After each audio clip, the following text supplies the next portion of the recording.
इलाहाबाद उच्च न्यायालय के न्यायाधीश शेखर कुमार यादव ने रविवार को दक्षिणपंथी संगठन विश्व हिंदू परिषद यानी विहिप के कानूनी प्रकोष्ठ द्वारा आयोजित एक कार्यक्रम में भाग लेकर बड़ा विवाद खड़ा कर दिया।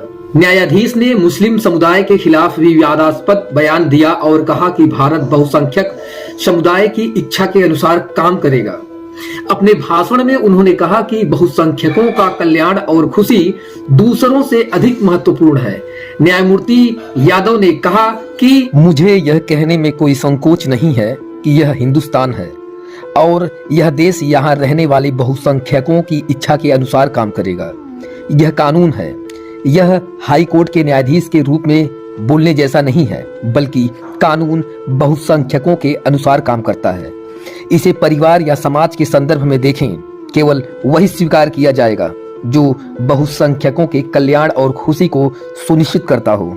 न्यायाधीश ने कई विवादास्पद बयान दिए, जिनमें कठमुल्ला शब्द का प्रयोग भी शामिल था, जो मुसलमानों के खिलाफ एक अपमानजनक शब्द है, जिसका प्रयोग आमतौर पर व्हाट्सएप और अन्य सोशल मीडिया प्लेटफॉर्मों पर किया जाता है। चरमपंथियों को कठमुल्ला कहते हुए उन्होंने कहा कि देश को उनके बारे में सतर्क रहना चाहिए।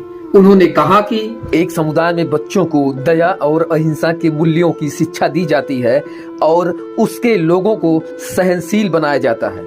हालांकि दूसरे समुदाय में बच्चों से सहनशीलता की उम्मीद करना मुश्किल होगा, खासकर तब जब वे अपने सामने जानवरों का वध होते हुए देखते हैं। हमारे देश में हमें बचपन से ही सभी जीवित प्राणियों, यहाँ तक कि सबसे छोटे जानवरों का भी सम्मान करना और उन्हें नुकसान न पहुंचाना सिखाया जाता है। यह सीख हमारे व्यक्तित्व का हिस्सा बन जाती है। शायद यही वजह है कि हम दूसरों के दुख में दर्द महसूस करते हुए ज्यादा सहिष्णु और दयालु होते हैं, लेकिन ऐसा हर किसी के साथ नहीं होता। हमारी संस्कृति में बच्चों को भगवान के मार्गदर्शन में पाला जाता है। उन्हें वैदिक मंत्र सिखाए जाते हैं और अहिंसा के मूल्यों से भर दिया जाता है। हालांकि कुछ अन्य संस्कृतियों में बच्चे जानवरों का वध होते हुए देखते हुए बड़े होते हैं, जिससे उनसे सहनशीलता और करुणा विकसित करने की उम्मीद करना मुश्किल हो जाता है। जस्टिस यादव समान नागरिक संहिता एक संवैधानिक आवश्यकता विषय पर बोल रहे थे। उन्होंने वक्फ बोर्ड अधिनियम और धर्मांतरण जैसे विषयों पर भी बात की। समान नागरिक संहिता पर उन्होंने कहा कि शास्त्रों और वेदों जैसे हिंदू धर्म ग्रंथों में महिलाओं को देवी के रूप में पूजा जाता है। एक विशेष समुदाय के सदस्य अभी भी कई पत्नियां रखने, हलाला में शामिल होने या 3 तलाक का अभ्यास करने के अधिकार का दावा करते हैं। आप उस महिला का अपमान नहीं कर सकते जिसे हमारे शास्त्रों और वेदों में देवी का दर्जा दिया गया है। आप 4 पत्नियां रखने, हलाला करने या 3 तलाक का अधिकार नहीं जता सकते। आप कहते हैं कि हमें 3 तलाक कहने का अधिकार है और महिलाओं को भरण पोषण नहीं देना है। यह अधिकार काम नहीं करेगा। समान नागरिक संहिता ऐसी चीज नहीं है जिसकी वकालत VHP, RSS या हिंदू धर्म करता हो।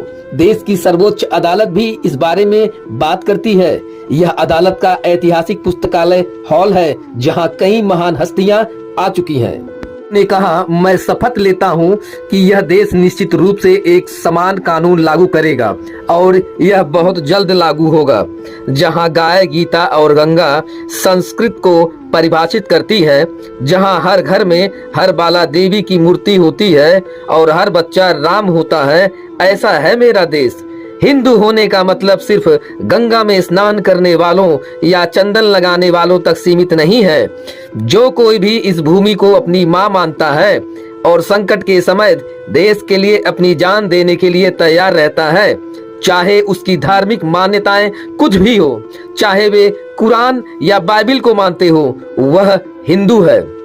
जब मुस्लिम समुदाय के भीतर हलाला, 3 तलाक और गोद लेने से संबंधित सामाजिक मुद्दों की बात आती है, तो उन्हें समुदाय की ओर से इन मुद्दों को संबोधित करने के लिए कोई साहस या पहल नहीं दिखती। मुसलमानों के लिए अग्नि के चारों ओर 7 फेरे लेना, गंगा में स्नान करना या चंदन लगाना आवश्यक नहीं है, लेकिन उन्हें इस भूमि की संस्कृति, महान हस्तियों और देवताओं का सम्मान करना चाहिए। उन्होंने इस बात पर जोर दिया कि 4 पत्नियां रखना अस्वीकार है और आगे कहा कि किसी को भी हलाला करने, 3 तलाक देने या अपनी पत्नी को भरण पोषण देने से इनकार करने का अधिकार नहीं है। यदि आप दावा करते हैं कि हमारा पर्सनल लॉ ऐसी प्रथाओं की अनुमति देता है तो इसे स्वीकार नहीं किया जाएगा। एक महिला को भरण पोषण मिलेगा, द्विविवाह की अनुमति नहीं होगी और एक पुरुष की केवल एक पत्नी होगी, 4 नहीं। यदि एक महिला को भरण पोषण मिलता है जबकि दूसरी को नहीं तो इससे भेदभाव होता है जो संविधान के विरुद्ध है। जस्टिस शेखर ने अयोध्या मामले पर सुप्रीम कोर्ट के फैसले के बारे में भी बात की। उन्होंने कहा कि हमारे कई पूर्वजों ने रामलला को मुक्त कराने में अयोध्या के भव्य राम मंदिर के निर्माण के लिए बहुत त्याग किया है। उन्होंने कहा, हमारे कई पूर्वजों ने रामलला को मुक्त कराने और अयोध्या में भव्य राम मंदिर के निर्माण के लिए बहुत त्याग किया है। उन्होंने कहा, क्या आपने कभी अपनी आंखों से राम मंदिर देखने की कल्पना की थी? हमारे कई पूर्वजों ने रामलला को मुक्त होते देखने और भव्य मंदिर के निर्माण को देखने की आशा के साथ बलिदान दिया। हालांकि वे इसे देखने के लिए जीवित नहीं रह सके, लेकिन उन्होंने अपनी भूमिका निभाई और अब हम इसे स्वयं देख रहे हैं।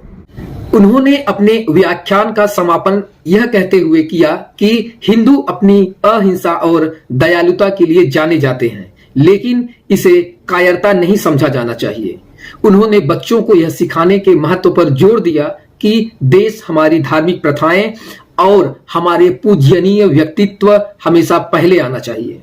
चाहे आप वकील हो, व्यापारी हो या छात्र हो, हिंदू के रूप में आपकी पहचान सबसे पहले आती है। जो कोई भी इस भूमि को अपनी मां और खुद को इसकी संतान मानता है वह हिंदू है।